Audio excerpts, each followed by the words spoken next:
to Kidsplaining. I'm Peyton. And I'm Jared. And today we're taking a quick look at Dinositters from Featherstone Games. Dinositters is a 2-6 player game coming to Kickstarter soon where you're controlling two dinosaurs that are babysitting other dinosaurs. Which are siblings. Yeah, you are controlling two sibling dinosaurs and you're babysitting other dinosaurs. The game ends when your total nursery has 9 baby dinosaurs in it, and whoever has the most happiness points at the end of the game wins. So the basics of the game is you are controlling your dinosaurs. It's a worker placement game. So you're placing your dinosaurs throughout this map, doing different actions based on where you place them. This area lets you draw 3 challenge cards and use one. It's where the raptors live. Yeah. This area lets you rearrange the nursery area, which is where you're gonna get dinosaurs.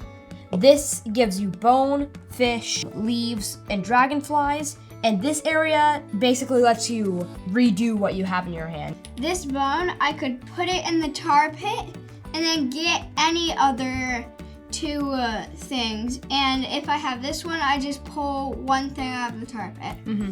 So you throw things in the tar pit and then rummage through the tar pit to pull things back out. Mm-hmm. And then make friends by you placing your character on one of these. If I placed it right here, then I would get this character, and then I would want to match them up, and that makes them friends, which gets me 2 points. If any of the dinosaurs that you match up are fed, it's 2 points per food, not for this area, which is bribing. So if he did this, he would have 2 points for this matchup and then 2 points for the food. So that would get him to 4 happiness points, meaning that his dinosaurs are pretty happy. And then after you get your thing, you flip the next one over, which is a Mosasaurus. Mosasaurus. Okay. Bribing is where, so if you go to any of these places, you get the food, and you can either place it on one of your dinosaurs. You don't save food, though. If you get food, it has to go to a dinosaur. And instead of feeding them, if you go to a food space, you can bribe your dinosaurs. So if I were to go to this leaf space, then I could take a leaf and put it on the bribe area. It stays there for the rest of the game, meaning that you can't bribe the dinosaur again, but you can move it anywhere on your nursery. Unless I couldn't bribe this one and move it here so I could move this one. I have to bribe it anywhere but this space. Mm-hmm. So it has to go to an empty space. It can't go to another filled space. So you know what the baby dinosaur cards do, but then there's also volcano challenge cards, which this is what they look like. And you would have to have one with a bone that goes, it would have to one with a bone right here, and then one with a leaf right here, one with a fish, and then one with a dragonfly. The volcano challenge cards are optional though. We've had some games where we go and get them, and then we've also had some games where we don't get them at all. And when you go to this space, this is the volcano challenge card space, you draw 3 and either choose 1 to keep and discard the last 2, or discard all 3 because they're not great. If you're only playing with 3 players or 2 players, you cannot use the 4 or more player spaces. Yeah. Which was hard because I really needed food at one point, but somebody else was here, so I couldn't go to here because... Yeah, that happened quite a few times. I needed dragonflies because I had a lot of flying dinosaurs. Mm-hmm. And our mom, who was right behind the camera right there, she was right here, and I could not go here. So I was just like, what do I do? They've all been bribed. I can't do this.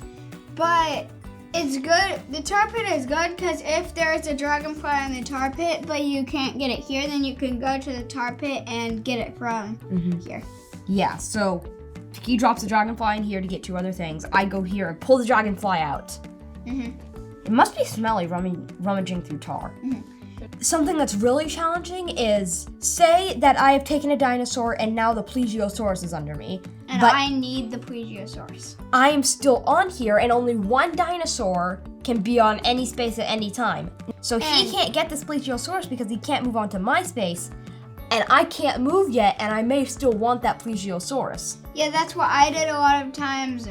People were needing something that I was on, or I was needing something so I was on it and nobody else could get it. Yeah. But you can't, if I was here and I wanted to guard this one, I can't go on it and not do an action on it. I have to take it if I go on it. There's no way to look at cards under here, so you have to be careful with what you do. You could get really lucky and be on the exact card you need under another exact card that you need, but you can't just like move on to the Mosasaurus and just not take it because you're not ready for it yet.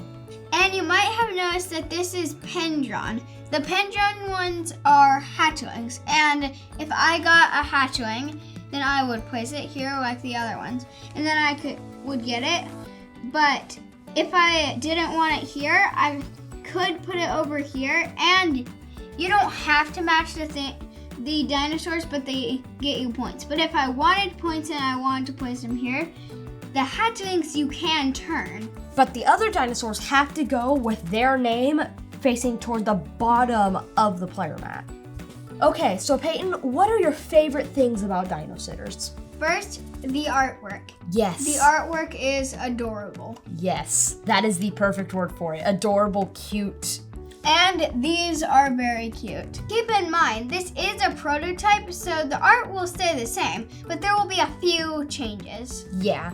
And I like how you can move, so how I could be here and then I move all the way to here. I don't have to walk all the way across. Yeah, that would be really challenging. And once we were playing and I had one here, one here, one here, and one here.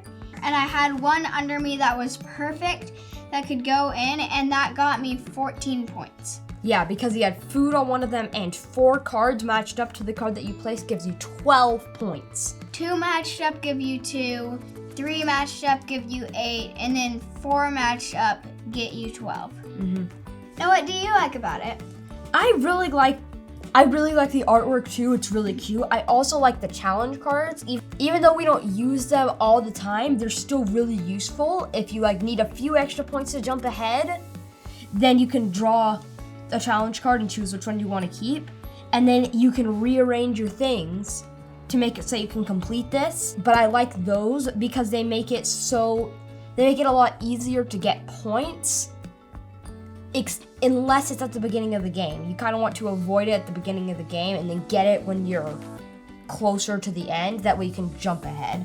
But one of the other things that I like is the tar pit. It's very useful when you're needing specific things and you only need one more.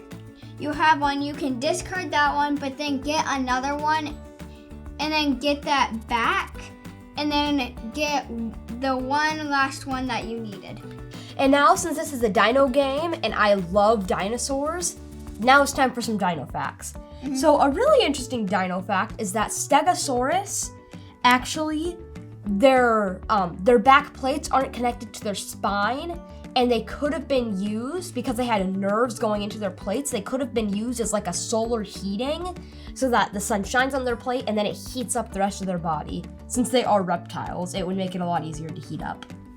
And then Archaeopteryxes, I think that's how you pronounce their name, they had wings, but they couldn't fly, but they could glide really long distances because they were so light and small. They would probably be about the size of a dachshund.